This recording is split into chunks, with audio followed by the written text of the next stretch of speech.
দুদিন ধরে আমাদের এখানে যা বৃষ্টি শুরু হয়েছে তাতে মনে হয় আমাদের এবছর আর পুজোর মার্কেটিং করা হবে না। বিশ্বকর্মা পুজো তো চলেই এলো, এখনো পর্যন্ত এই বর্ষাকালই পেছনে ছাড়ছে না। এত বৃষ্টি আর ভালো লাগছে না। আগের দিন সারা রাত বৃষ্টি হয়েছে। সকালবেলা ঘুম থেকে উঠে এত বৃষ্টি দেখে মনে করলাম আজকে একটু অন্যরকম ব্রেকফাস্ট করা যায়। তাই সকাল সকাল করেছিলাম গরম গরম লুচি আর ছোলার ডাল। আর ফ্রিজে মিষ্টি ছিল, সেটা দিয়েই সবাইকে খেতে দিয়ে দিলাম। আর দুপুরবেলা করেছিলাম গোবিন্দভোগ চালের খিচুড়ি। এই ঝমঝমে বৃষ্টিতে খিচুড়ি খাওয়ার মজাই কিন্তু আলাদা।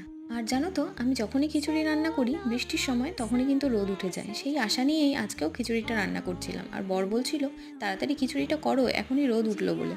আমি বললাম সেই আশাতেই তো খিচুড়িটা বসালাম, কিন্তু আর রোদ হলো না। এক গাদা জামা কাপড় কেচে রেখেছি, সেগুলো আর মেলতে পারছি না। কি করব, না কাচলেও তো হয় না রোজকার জামা কাপড়, বলো। এই দেখো, খিচুড়ির সাথে আর তরকারি সবজি কিছুই পাচ্ছিলাম না। বর্ষায় কোনো সবজিওয়ালাও আসছিল না, তাই করে নিলাম ডিমের অমলেট আর পাঁপড় ভাজা।